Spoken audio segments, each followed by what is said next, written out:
L'île du docteur Moreau par H. G. Wells. Chapitre 5. Dans la forêt.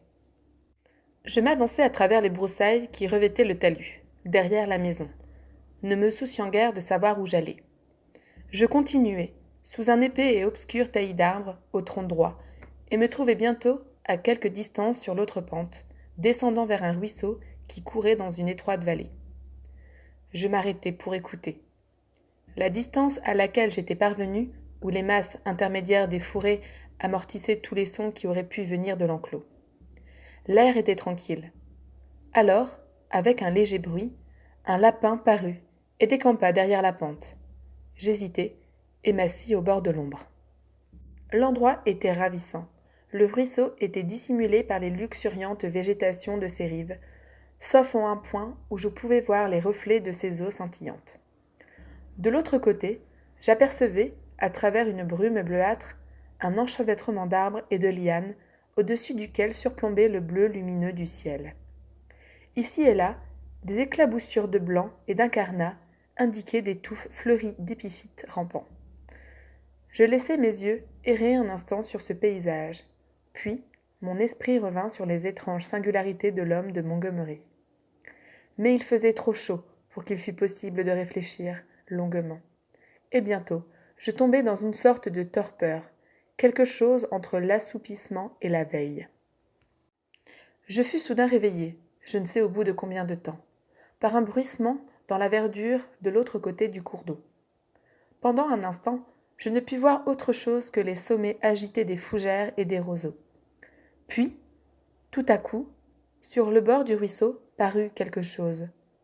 Tout d'abord, je ne pus distinguer ce que c'était. Une tête se pencha vers l'eau et commença à boire. Alors, j'ai vu que c'était un homme qui marchait à quatre pattes, comme une bête. Il était revêtu d'étoffes bleuâtres. Sa peau était d'une nuance cuivrée et sa chevelure noire. Il semblait qu'une laideur grotesque fût la caractéristique invariable de ces insulaires. J'entendais le bruit qu'il faisait en aspirant l'eau. Je m'inclinai en avant pour mieux le voir, et un morceau de lave qui se détacha sous ma main descendit bruyamment la pente.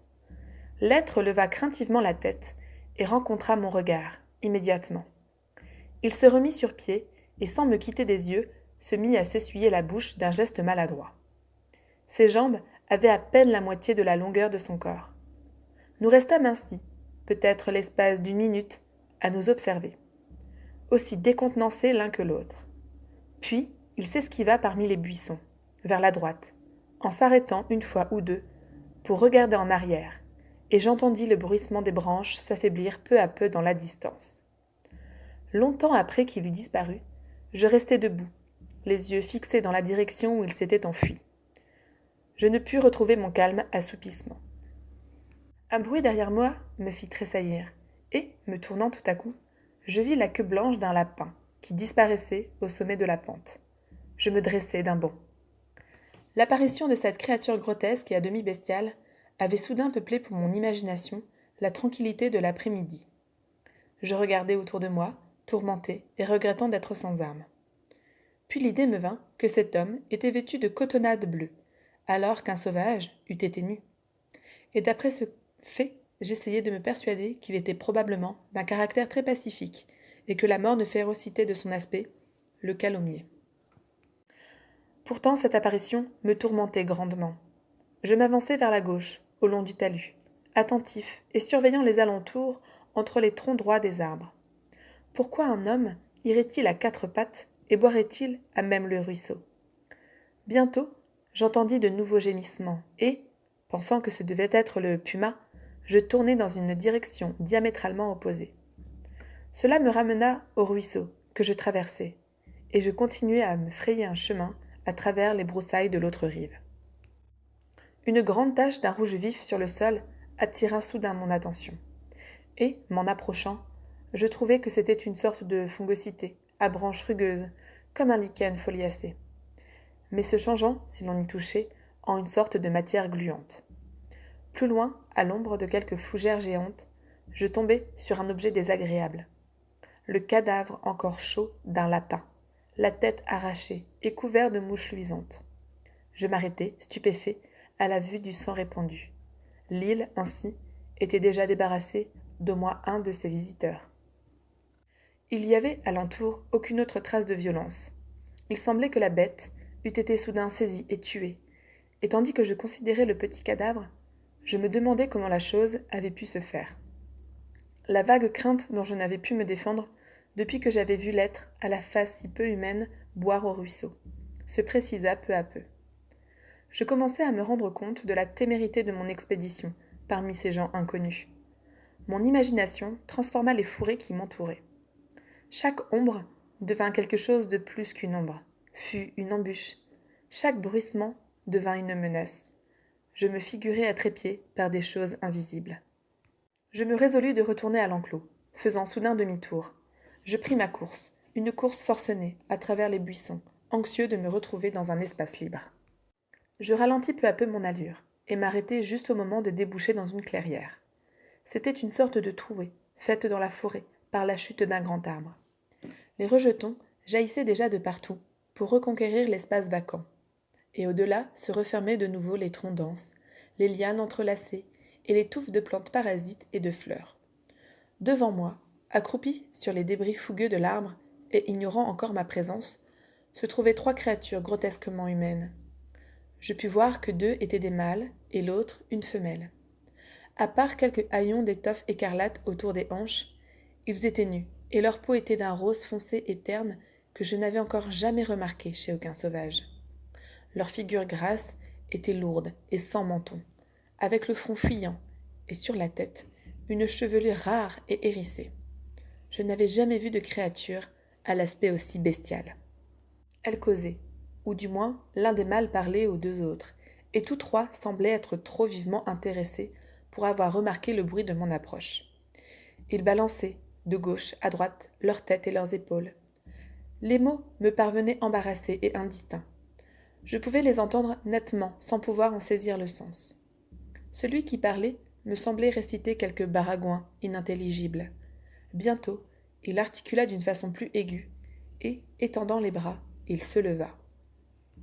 Alors, les autres se mirent à crier à l'unisson, se levant aussi, étendant les bras et balançant leur corps suivant la cadence de leur mélopée. Je remarquai la petitesse anormale de leurs jambes et leurs pieds longs et informes. Tous 3 tournèrent lentement dans le même cercle, frappant du pied et agitant les bras. Une sorte de mélodie se mêlait à leur récitation rythmique, ainsi qu'un refrain qui devait être Aloula ou Baloula. Bientôt, leurs yeux étincelèrent et leurs vilaines faces s'animèrent d'une expression d'étrange plaisir. Au coin de leur bouche, sans lèvres, la salive découlait. Soudain, tandis que j'observais leur mimique grotesque et inexplicable, je perçus clairement pour la première fois ce qui m'offensait dans leur contenance, ce qui m'avait donné ces 2 impressions incompatibles et contradictoires de complète étrangeté et cependant de singulière familiarité. Les 3 créatures qui accomplissaient ce rite mystérieux étaient de forme humaine, et cependant, ces êtres humains évoquaient dans toute leur personne une singulière ressemblance avec quelques animaux familiers. Chacun de ces monstres, malgré son aspect humain, ses lambeaux de vêtements et la grossièreté humanité de ses membres, portait avec lui, dans ses mouvements, dans l'expression de ses traits et de ses gestes, dans toute son allure, quelque irrésistible suggestion rappelant le porc, la marque évidente de l'animalité. Je restai là, abasourdi par cette constatation, et alors les plus horribles interrogations se pressèrent en mon esprit. Les bizarres créatures se mirent alors à sauter, l'une après l'autre, poussant des cris et des grognements. L'une d'elles trébucha et se trouva un instant à 4 pattes, pour se relever d'ailleurs immédiatement. Mais cette révélation passagère du véritable animalisme de ces monstres me suffisait. En faisant le moins de bruit possible, je revins sur mes pas, m'arrêtant à chaque instant dans la crainte que le craquement d'une branche ou le bruissement d'une feuille ne vînt à me faire découvrir. Et j'allai longtemps ainsi, avant d'oser reprendre la liberté de mes mouvements. Ma seule idée pour le moment était de m'éloigner de ces répugnantes créatures, et je suivais, sans m'en apercevoir, un sentier à peine marqué parmi les arbres. En traversant une étroite clairière, j'entrevis, avec un frisson désagréable, au milieu du taillis, 2 jambes bizarres, suivant à pas silencieux une direction parallèle à la mienne, à 30 mètres à peine de moi. La tête et le tronc étaient cachés par un fouillis de lianes. Je m'arrêtai brusquement, espérant que la créature ne m'avait pas vue. Les jambes s'arrêtèrent aussi. J'avais les nerfs tellement irrités que je ne contins qu'avec la plus grande difficulté une impulsion subite de fuir à toute vitesse. Je restai là un instant, le regard fixe et attentif, et je parvins à distinguer, dans l'entrelacement des branches, la tête et le corps de la brute que j'avais vue boire au ruisseau. Sa tête bougea. Quand son regard croisa le mien, il y eut dans ses yeux un éclat verdâtre, à demi lumineux, qui s'évanouit quand il eut remué de nouveau. Il resta immobile un instant, m'épiant dans la pénombre. Puis, avec de silencieuses enjambées, il se mit à courir à travers la verdure des fourrés.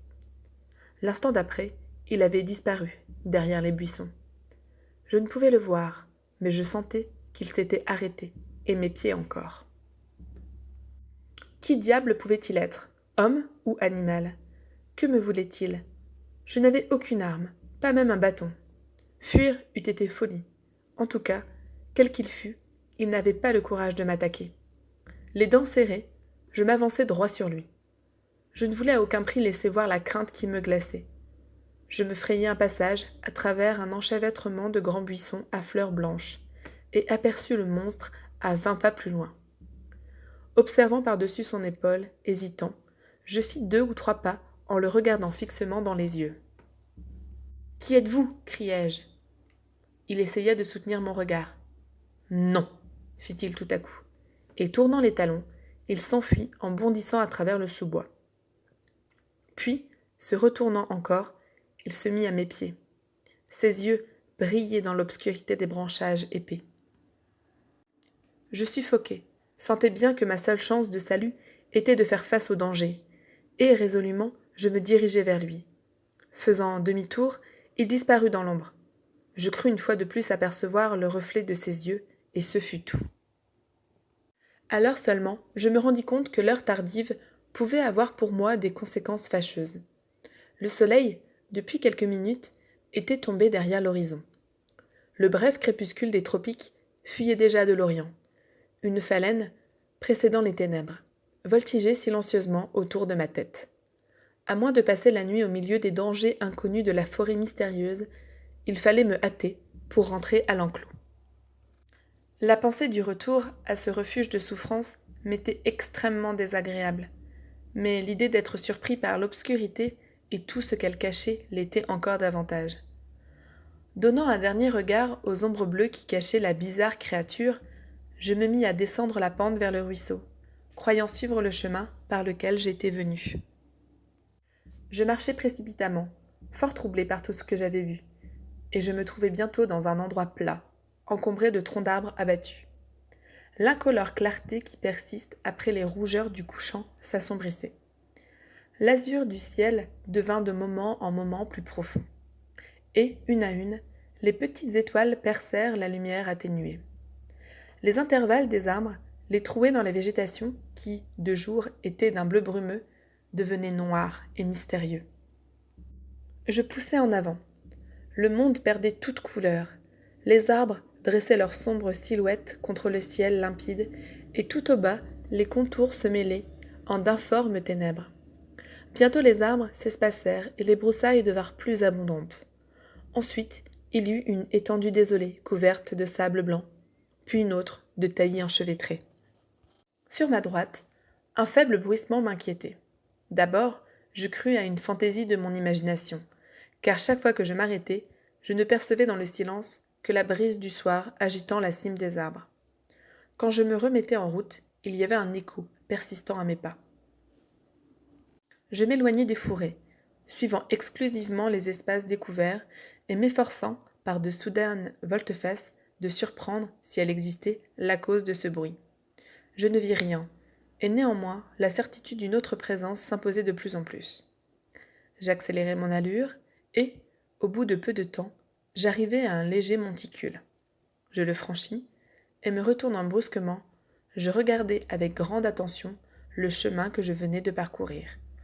Tout se détachait, noir et net, contre le ciel obscur.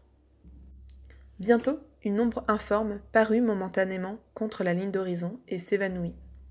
J'étais convaincu maintenant que mon fauve antagoniste me pourchassait encore, et à cela vint s'ajouter une autre constatation désagréable, j'avais perdu mon chemin. Je continuai désespérément, perplexe, à fuir en hâte, persécuté par cette furtive poursuite. Quoi qu'il en soit, la créature n'avait pas le courage de m'attaquer, ou bien elle attendait le moment de me prendre à mon désavantage. Tout en avançant, je restais soigneusement à découvert, me tournant parfois pour écouter, et, de nouveau, je finis par me persuader que mon ennemi avait abandonné la chasse ou qu'il n'était qu'une simple hallucination de mon esprit désordonné. J'entendis le bruit des vagues, je hâtai le pas, courant presque, et immédiatement, je perçus que, derrière moi, quelqu'un trébuchait.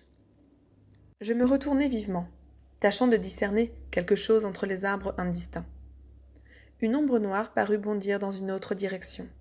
J'écoutai immobile, sans rien entendre que l'afflux du sang dans mes oreilles. Je crus que mes nerfs étaient détraqués et que mon imagination me jouait des tours. Je me remis résolument en marche vers le bruit de la mer. Les arbres s'espacèrent, et 2 ou 3 minutes après, je débouchai sur un promontoire bas et dénudé qui s'avançait dans les eaux sombres. La nuit était calme et claire, et les reflets de la multitude croissante des étoiles frissonnaient sur les ondulations tranquilles de la mer. Un peu au large, les vagues se brisaient sur une bande irrégulière de récifs, et leur écume brillait d'une lumière pâle. Vers l'ouest, je vis la lumière zodiacale se mêler à la jaune clarté de l'étoile du soir. La côte, à l'est, disparaissait brusquement, et à l'ouest, elle était cachée par un épaulement du cap. Alors, je me souvins que l'enclos de Moreau se trouvait à l'ouest. Une branche sèche cassa derrière moi, et lut un bruissement. Je fis face aux arbres sombres, sans qu'il fût possible de rien voir, ou plutôt, je voyais trop. Dans l'obscurité, chaque forme vague avait un aspect menaçant, suggérait une hostilité aux aguets. Je demeurai ainsi, l'espace d'une minute peut-être, puis, sans quitter les arbres des yeux, je me tournai vers l'ouest pour franchir le promontoire. Au moment même où je me tournai, une ombre, au milieu des ténèbres vigilantes, s'ébranla pour me suivre. Mon cœur battait à coups précipités. Bientôt, la courbe vaste d'une baie, s'ouvrant vers l'ouest, devint visible, et je fis halte. L'ombre silencieuse fit halte aussi, à 15 pas. Un petit point de lumière brillait à l'autre extrémité de la courbe, et la grise étendue de la plage sablonneuse se prolongeait faiblement sous la lueur des étoiles. Le point lumineux se trouvait peut-être à 2 milles de distance. Pour gagner le rivage, il me fallait traverser le bois, où les ombres me guettaient, et descendre une pente couverte de buissons touffus. Je pouvais maintenant apercevoir mon ennemi un peu plus distinctement. Ce n'était pas un animal, car il marchait debout. J'ouvris alors la bouche pour parler, mais un flegme rauque me coupa la voix. J'essayai de nouveau. « Qui va là » criai-je. Il n'y eut pas de réponse. Je fis un pas. La silhouette ne bougea pas, et sembla seulement se ramasser sur elle-même. Mon pied heurta un caillou. Cela me donna une idée. Sans quitter des yeux la forme noire, je me baissai pour ramasser le morceau de roc. Mais à ce mouvement, l'ombre fit une soudaine volte-face, à la manière d'un chien, et s'enfonça obliquement dans les ténèbres. Je me souvins alors d'un moyen ingénieux dont les écoliers se servent contre les chiens. Je nouai le caillou dans un coin de mon mouchoir, que j'enroulai solidement autour de mon poignet. Parmi les ombres éloignées, j'entendis le bruit de mon ennemi, en retraite, et soudain, mon intense surexcitation m'abandonna. Je me mis à trembler, et une sueur froide m'inonda, pendant qu'il fuyait et que je restais là, avec mon arme inutile dans la main. Un bon moment s'écoula avant que je pusse me résoudre à descendre, à travers le bois et les taillis, le flanc du promontoire jusqu'au rivage. Enfin, je les franchis en un seul élan, et comme je sortais du fourré et m'engageais sur la plage, j'entendis les craquements des pas de l'autre lancé à ma poursuite. Alors la peur me fit complètement perdre la tête, et je me mis à courir sur le sable. Immédiatement, Je fus suivi par ce même bruit de pas légers et rapides. Je poussai un cri farouche et redoublai de vitesse. Sur mon passage, de vagues choses noires, ayant 3 ou 4 fois la taille d'un lapin, remontèrent le talus en courant et en bondissant. Tant que je vivrai, je me rappellerai la terreur de cette poursuite. Je courais au bord des flots, et j'entendais de temps en temps le clapotis des pas qui gagnaient sur moi. Au loin, désespérément loin, brillait faiblement la lueur jaune. La nuit, tout autour de nous, était noire et muette. Plaf, plaf, faisaient continuellement les pieds de mon ennemi. Je me sentis à bout de souffle, car je n'étais nullement entraîné. À chaque fois, ma respiration sifflait, et j'éprouvais à mon côté une douleur aiguë, comme un coup de couteau. Nous courions ainsi sous les étoiles tranquilles, vers le reflet jaune, vers la clarté désespérément lointaine de la maison.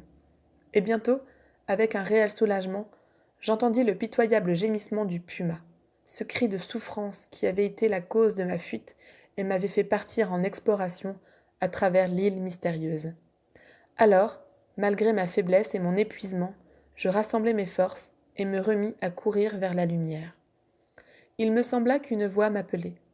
Puis soudain, les pas derrière moi se ralentirent, changèrent de direction, et je les entendis se reculer dans la nuit.